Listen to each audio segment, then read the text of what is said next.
Hello everyone, அனைவருக்கும் வணக்கம். Welcome back to ஐஎஸ் மீன் மூன். இன்றைக்கி நம்ம சேனலில் ஹோம்மேட் சாக்லேட் கேக் தான் பண்ண போகிறோம். மைதா மாவு, முட்டை, ஓவன் இப்படி எதுவுமே இல்லாமல் ஈஸியாக வீட்லேயே பண்ணலாம். இந்த கேக்கு ரொம்பவே சாஃப்டாக இருக்குது, பஞ்சு போல் சூப்பராக வந்திருக்கு. பாருங்கள், தொட்டு பார்த்தா எவ்வளோ பஞ்சு போல் இருக்குது. இந்த கேக்கை நான் மட்டும் பண்ணல, என் கூட சேர்ந்து எங்களோட பசங்க கூட பண்ண போகிறாங்க.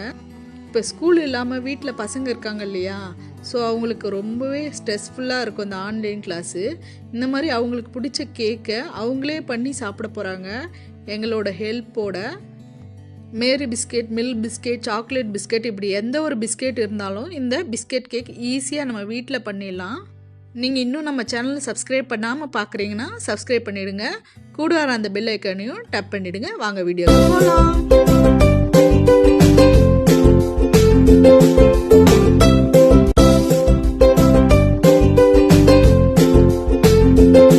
ரெண்டு மேரி பிஸ்கெட் பேக்கெட், ஒரு மில்க் பிஸ்கெட் பேக்கெட் எடுத்து வச்சிருக்கேன். இது ஒரு மிக்ஸி ஜாரில் உடச்சி சேர்த்துடலாம்.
தேங்க்ஸ் குட்டீஸ், சூப்பராக உடைச்சிட்டிங்க. இன்னும் குட்டி குட்டியாக உடைச்சி போடுங்க.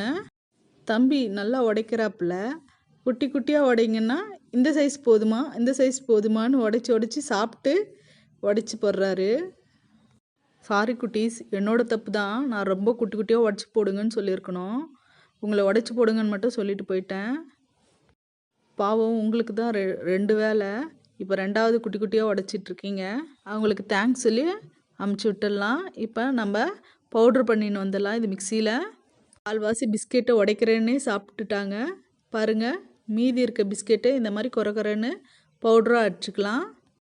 கட்டி இல்லாமல் நம்ம ஜலிச்சு எடுத்துக்கலாம். இதில் நான் மைதா ஆட் பண்ணல, இந்த பிஸ்கெட்டே போதுமானது. இந்த பிஸ்கெட்டை தூள் பண்ணி இந்த மாதிரி நல்லா ஜலிச்சு எடுத்துக்கலாம். லாக்டவுனில் யாருக்காச்சும் பர்த்டே வந்துச்சுன்னா பேக்கரி ஷாப்லாம் ஓப்பன் இல்லையே, கேக்குக்கு என்ன பண்ண போகிறோன்னு யோசிக்க வேண்டிய அவசியமே இல்லை. இந்த மாதிரி கேக்குக்கு பிஸ்கெட் இருந்தால் போதும். ஜலிச்சாச்சு. இதில் அரை ஸ்பூன் பேக்கிங் சோடாவும் ஆட் பண்ணி ஜலிச்சிட்டேன்.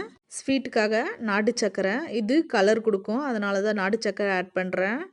இது கூடவே கொஞ்சம் வெள்ளை சர்க்கரையும் ஆட் பண்ணி தூள் பண்ணி ஆட் பண்ணிக்கிட்டேன். அதையும் ஜலிச்சு ஆட் பண்ணிக்கலாம். இப்போ நம்ம ட்ரை இன்க்ரீடியன்ட்ஸை நல்லா மிக்ஸ் பண்ணிக்கலாம். இதில் நீங்கள் வெண்ணெயை உருக்கி ஆட் பண்ணிக்கிட்டிங்கன்னா நல்லாயிருக்கும். வெண்ணெயை லைட்டாக உருக்கிட்டு ஆட் பண்ணிக்கிறேன்.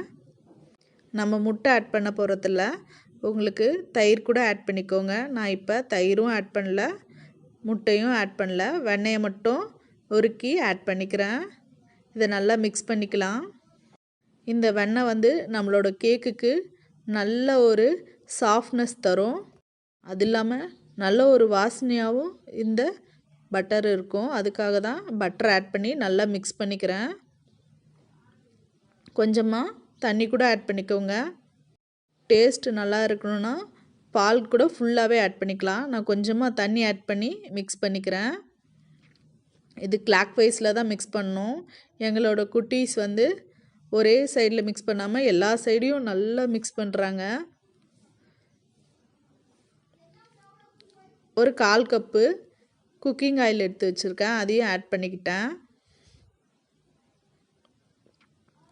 அவ்வளோதாங்க, அவங்களோட ஹெல்ப் முடிஞ்சிச்சு. இதில் கொஞ்சமாக வெனிலா எசன்ஸ் ஆட் பண்ணிக்கிறேன். நம்ம கேக் கன்சிஸ்டன்சிக்கு கொஞ்சம் கொஞ்சமாக மில்க் ஆட் பண்ணியாச்சு. பாருங்கள், இந்த கன்சிஸ்டன்சி இதுதான் கேக்கோட கன்சிஸ்டன்சி. நம்ம தோசை மாவு பதம். நம்ம ஒரு டிஃபன் பாக்ஸில் நல்லா வெண்ணெயை தடவி இதில் தட்டி வச்சுருக்கேன். ஒரு இட்லி குண்டானில் உப்பு வச்சு ஸ்டாண்ட் வச்சு ஒரு 10 நிமிஷம் போல் வேக வச்சுக்கலாம்.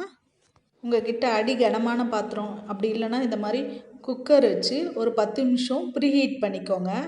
ப்ரீஹீட் பண்ணதும் ஒரு கிளாஸ் உப்பு ஆட் பண்ணிக்கலாம்.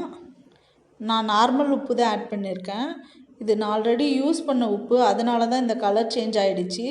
உப்பை தூக்கி போட்டுறாதீங்க. இந்த மாதிரி நம்ம எப்போல்லாம் கேக் பண்ணுறோமோ இல்லை பிஸ்கெட்ஸ் பண்ணுறோமோ பேக் பண்ணும்போது இந்த உப்பை யூஸ் பண்ணிக்கலாம். இது நான் 1 இயராக யூஸ் பண்ணுறேன். உப்பு வேஸ்ட் ஆகாது, நம்ம எப்போ வேணாலும் யூஸ் பண்ணிக்கலாம். எண்ணெய் அப்பப்போ கொஞ்சம் கட்டி பட்டுரும். இந்த கட்டியெல்லாம் நல்லா உடச்சி விட்டு நல்லா தட்டி விட்டுக்கலாம். இந்த உப்பு பேக் பண்ணுறதுக்கு மட்டும் இல்லை, வத்தல் அப்பளம் போன்ற பொருள்களை எண்ணெய் இல்லாமல் பொரிக்கிறதுக்கும் யூஸ் பண்ணிக்கலாம். நான் இதை மாதிரி ஒரு பிளேட்டு வச்சு ஸ்டாண்டுக்கு பதிலாக யூஸ் பண்ணிக்கிறேன். நீங்கள் ஸ்டாண்டு இருந்தாலும் ஸ்டாண்டு வச்சுக்கோங்க. தட்டை சுற்றி நல்லா உப்பு இருக்கணும், இல்லைன்னா தீப்பு ரொம்ப அதிகமாகி அடி பிடிக்கும். ஸோ உப்பு நல்லா கனமாக இருக்கணும். குக்கர் டயரில் போடக்கூடாது. டயர் போட்டால் அது லீக் ஆகிட்டு நல்ல வேகமாக வெந்துடும். ஸோ கொஞ்சமாக காற்று போகணும். குக்கர் டயரும் விசிலும் போடவே கூடாது. இதுள்ளே வச்சுட்டு நம்ம மூடிடலாம். இதை ஒரு 20 நிமிஷம் போல் வேக வச்சுட்டு ஒரு குச்சி வச்சு குத்தி பார்க்கலாம். கண்டிப்பாக விசில் போடாதீங்க, மறந்துடாதீங்க. விசில் போட்டிங்கன்னா சீக்கிரமாக ஒரு 1 or 2 மினிட்ஸ்லேயே வெந்துடும். 10 நிமிஷம் ஆற வச்சுட்டு இந்த மாதிரி சைடில் கத்தி வச்சு குத்திக்கோங்க. அவ்வளோதான். ஒரு தட்டு வச்சு அப்படியே திருப்பி தட்டினோன்னா நம்மளோட கேக் சூப்பராக வந்துருச்சு. இந்த கேக் பேட்டரில் நீங்கள் plums, try nuts, dry fruits இப்படி எது வேணாலும் ஆட் பண்ணிக்கலாம். நான் இன்றைக்கி திராட்சை ஆட் பண்ணிக்கிறேன். இதில் கொஞ்சமாக டேரி மில்க் சாக்லேட்டு துருவி ஆட் பண்ணிக்கிறேன். சீரக மிட்டாயும் ஆட் பண்ணிக்கிறேன் டெக்கரேஷனுக்காக. அவ்வளோதான், நம்மளோட ஹோம்மேட் சாக்லேட் கேக் ரெடி. இது உங்கள் வீட்லேயும் ட்ரை பண்ணி பாருங்கள். எங்கள் வீட்டு பசங்க ரொம்பவே என்ஜாய் பண்ணாங்க இந்த கேக் பண்ணதுக்காக. இந்த கேக்கோட சாஃப்ட்னஸ் பாருங்கள், அவ்வளோ சாஃப்டாக இருந்துச்சு. இந்த வீடியோ உங்களுக்கு பிடிச்சுன்னா மறக்காமல் லைக் பட்டனை ப்ரெஸ் பண்ணுங்கள். உங்கள் ஃப்ரெண்ட்ஸ் அண்ட் ஃபேமிலிக்கு ஷேர் பண்ணுங்கள். தேங்க்ஸ் ஃபார் வாட்சிங்.